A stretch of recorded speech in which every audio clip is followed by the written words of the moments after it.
way out in the hill country. There's Fredericksburg, Texas. Over by Fredericksburg, there's a little state park. In fact, it's the smallest state park in Texas. Within this park is a tunnel cut straight through solid limestone rock. Today, it's home to around 3 million bats, and that's what most people come to see. But bats aren't why I'm making this video.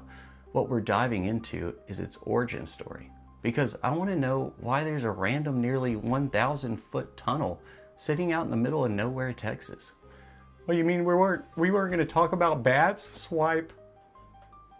According to the official story, this tunnel was constructed in 1913 as part of a short railroad spur operated by the San Antonio, Fredericksburg, and Northern Railway.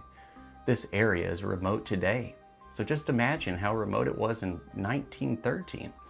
And yet, they chose to build a 920-foot tunnel through limestone to connect a few small towns. At the time of construction, it was one of a kind. Eventually, Texas would have 5 other rail tunnels, but this was the first. But listen to this. It's always the money that gives it away for me. The tunnel alone cost 3/4 of the entire $200,000 investment for the whole line. Let me say that again. Almost all the money meant to build the entire railroad spur was used up just to make the tunnel.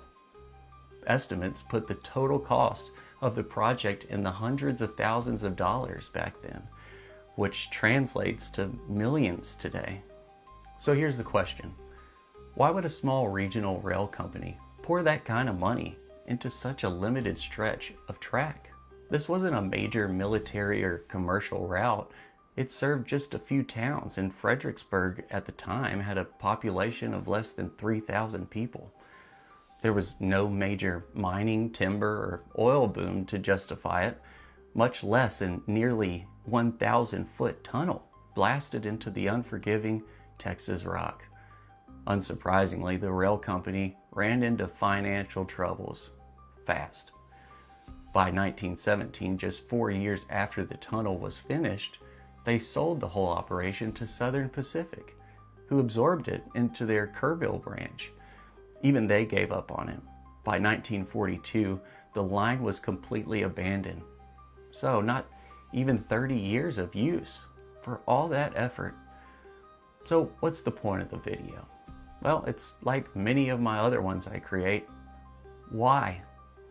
And how am I supposed to brush this off as reasonable?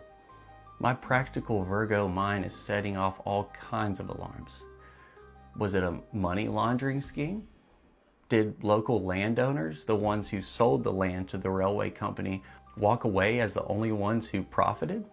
Were construction contracts inflated for kickbacks, which wasn't uncommon at the time?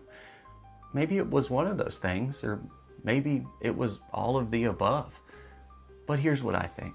A company with almost no money somehow borrows a ton, spends 3 years blasting through solid limestone to build a massive tunnel in rural Texas for a railway that barely lasts 2 decades, and then the whole thing just vanishes into the history books like it was no big deal. Sounds to me like a story that needed a cover, and that tunnel was already here. Love y'all, and have a good day.